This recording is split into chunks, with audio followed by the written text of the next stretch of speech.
How you going, everyone? All right? Yes. My name's Kane.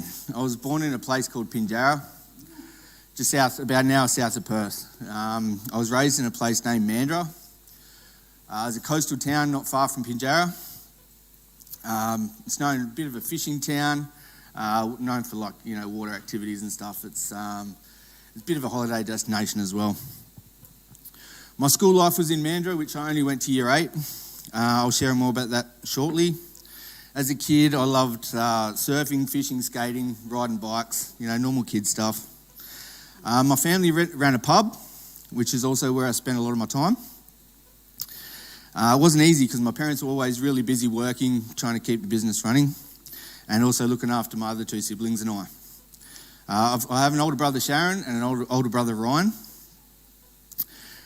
As a kid, I was 7 years younger than my siblings. So because of that gap, I felt quite discarded.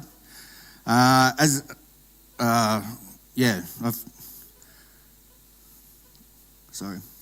felt quite discarded because of the gap. I felt quite alone as a kid, so I'd always be out trying to hang with my mates. I was always trying to get out of the house. What didn't help, it was my father was really strict. To the point that I became afraid of him and the discipline that he would dish out.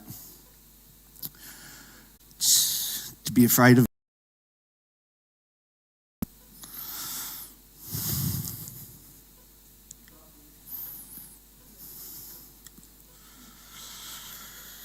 I felt like I could never please my dad.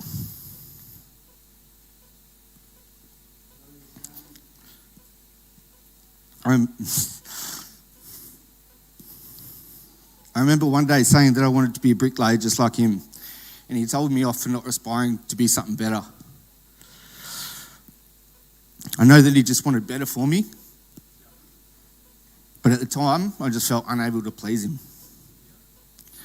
Truth is, he loved me, he just didn't know how to show me. I hope and pray that one day my dad and I can be close again.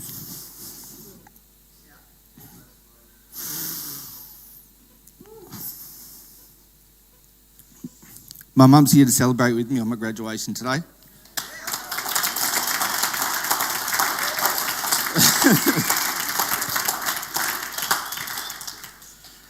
I'm so grateful she could be here. It was a time in life where the pub life got the better of her.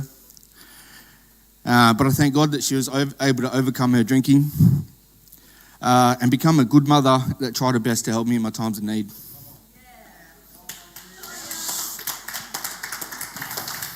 My relationship with my father got worse and worse. I do take responsibility for being a difficult child, but I know it would have been really tough for my mum, always caught in the middle. But thankfully, somehow, she always made me feel understood and not judged. I know she did her best to provide our family she did her best to provide our family, for our family, in spite of some of the challenges our family faced. She's one of the hardest workers I know. She actually wrote a book called Overcoming Life's Challenges. Love you, Mum. So as I mentioned before, I left school at the age of 13. Well, I was kicked out at the age of 13. I was that kid that stood out because I was quite chubby, which is what kids unfortunately like to pick on. So I was bullied for much of my schooling. And I didn't help the situation because I'd always fight back to protect myself, which got me suspended a lot and then in the end expelled. The last straw for my parents is when I got caught stealing a motorbike. My parents thought the best thing to do was to send me to a farm that was created for problem children. I was there for a year and a half. Things didn't get better when I went to the farm. It was the opposite. Where I should have been safe, I was abused. I left that place filled with anger towards those who were supposed to protect me.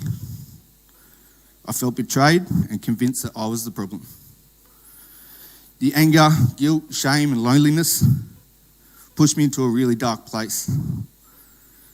To escape my reality, I turned to drinking and taking any other drug I could get my hands on. I I became the kind of person that couldn't hold down a job or maintain healthy relationships. Eventually, I reached a point where I just wanted to end it all. So one night I was doing my usual, drinking, taking drugs at a party. At the end of the night, I had an argument with a mate. And I concluded that all my problems in my life were because I was the problem. And I decided to put an end to it all. I called my parents from a payphone. I told them I loved them and that I'm sorry. And I drove as fast as I could down the highway. I put my hands behind my head and closed my eyes. The car tumbled, eventually came to a standstill on its wheels in a paddock. The only injury I sustained was a bruised elbow. I was so angry because I couldn't even kill myself. All around me were sirens, fire engines, ambulance, police, onlookers. I couldn't speak though. I just lay there, lost, looking at the sky. Little did I know God had a reason to keep me alive.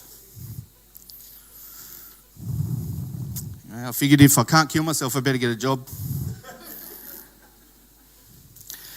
I did several years working in and out of the mines. In that industry, drinking and taking drugs was the normal.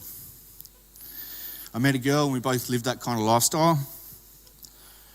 And we decided to get away from it all and come to Queensland. But although we had left although we left WA behaviours came with us to Queensland. At this point in my life, I had an epiphany.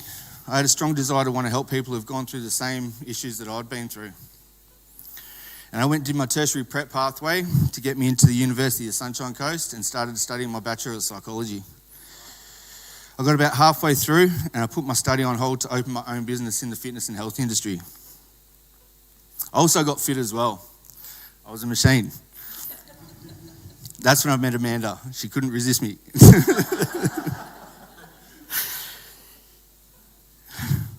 Truth is, I thought she was way out of my league.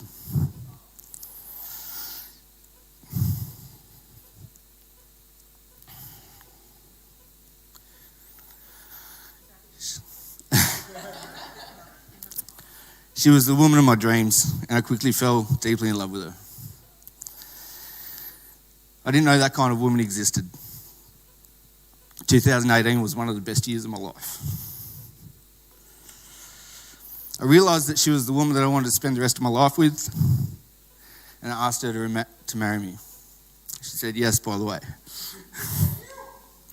Not long after, she fell pregnant with our son Cody. Life was great, and I wish I could say they lived happily ever after. A sequence of events turned everything around. I reluctantly sold my business, which I poured my heart and soul into. I also sustained an injury, COVID hit, and I was going through family court for custody of my daughter. I struggled to get back to work, and I ended up going back to what I knew was a way of coping with the turmoil. Taking drugs, turned to dealing drugs, turned to more serious criminal activity, and I became a bully in a very dark, dangerous underground world. It was funny how that little boy in the schoolyard who got bullied turned out to be one of the worst bullies. My reality had become so distorted that I lost touch with what really mattered the most, and what's crazy is it was right in front of me. A world that I thought gave me security all of a sudden came tumbling down, and I found myself sitting in a prison cell, facing the reality of many years locked up. But to me, it's not the locked up part. It's been separated from my family. And what eats me up the most is my little boy didn't do anything to deserve not having his father in his life. Whilst I was in prison, I thought my cellmate was crazy. It's because he kept trying to tell me about this book that was speaking directly to him. It was a daily devotional he got off the prison chaplain. Like I said, I just thought he was crazy and desperate. I actually thought all of you church people were crazy and desperate. Anyway, I just dismissed what he was trying to tell me. Not long later, my lawyer told me about a program called Victory House. Although I knew it was a recovery program, I thought I could just use it to get out of jail and make it fit my plans and purposes. As a part of those as a part of the program, I started to read those books that crazy man told me about. And I realised he wasn't crazy after all. Those books were now speaking to me. It helped me understand how I could start applying it to my life. At first, I struggled to believe in God because it didn't seem tangible. There was also a stigma in me for real that thought Christians were just crazy and brainwashed. And when my leaders encouraged me to open up, I struggled to do so because I kept on trying to intellectualize it. I accepted Christ into my life one day when Pastor Dave was preaching on Sunday. He said, all that you need is just a tiny bit of light on your path to see where you're going. That really made me think about my position and my future. And I realised for the first time in a long time that there's a little bit of light on my path. That gave me hope. And I realised I can't do this on my own. I need help. And I thought, why not? What have I got to lose? So I had to have trust and faith that God is real. That night during a feelings group, I realised it was the first time in years that I actually felt happy. It was like a deep, genuine happiness or a peace that I'd never experienced before. It's amazing how every time I come to a place of feeling like life is good, and it's like the rug gets pulled out from underneath me.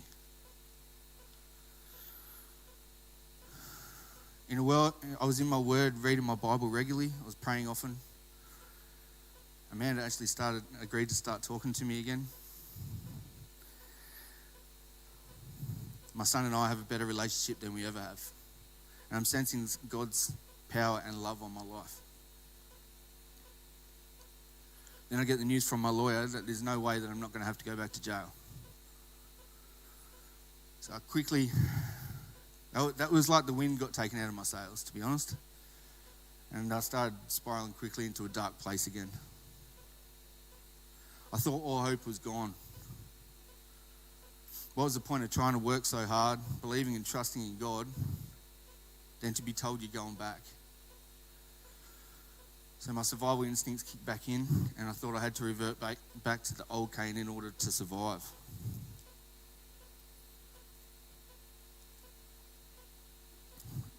But it didn't take long for God to turn around.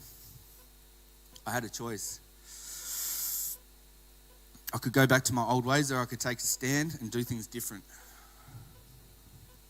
Instead of choosing to give up, I'm choosing to stand in faith in God. That He has a plan and a purpose for me.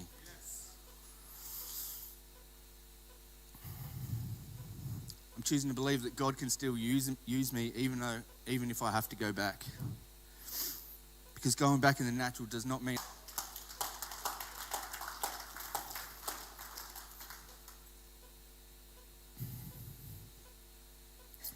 I know that no matter what happens, I can still be a great partner for Amanda and a great dad for this little man, Cody.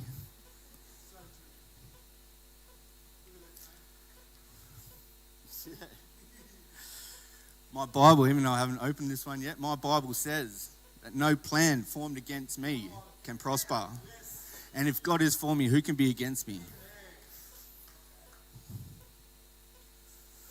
I'm still praying and holding on to hope that if it's God's will for me not to go back to prison, then He will make a way. My faith and my hope is in Him. The future. First and foremost, I want to be with my family. Secondly, I want to do stuff to help other people that have been through the same stuff as me.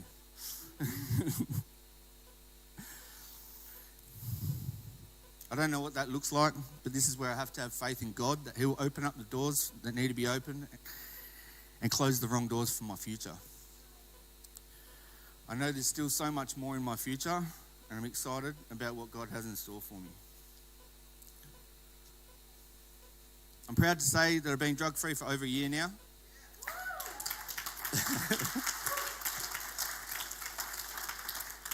I'm never going back to that poison. My mind is focused, my body is healthy, and my spirit is on fire. One of my favourite scriptures, do not conform to the pattern of this world, but be transformed by the renewing of your mind. I just want to thank a few people that have helped me on my recovery. Vibe Church, you guys are like family. So many of you have complimented me and encouraged me to keep going. You have not judged me and you've made me feel accepted and a part of something great. Thank you. I love you all. James and Sandra, I just want to say you've helped me navigate some really tricky situations in my recovery, and thank you for always being there for guidance and a listening ear when I needed it. Pastor Dave, what a weapon. You've been an incredible mentor, encouraging me to be an eagle and believing there is no limit to my success. Thank you, Bella. Pastor Louise, what an impressive woman you are. You've coached me and challenged me in many areas of my life, and I'm forever grateful for what you've helped me achieve. Victory House residents, thank you to each and every one of you for always keeping me accountable for my actions and giving me a safe space to be vulnerable. I love you all. Rodney, I don't know if I could have done this without you, brother. You've helped me navigate my recovery with some really tough love. I feel like I owe a lot of my recovery to you, mate. I love you.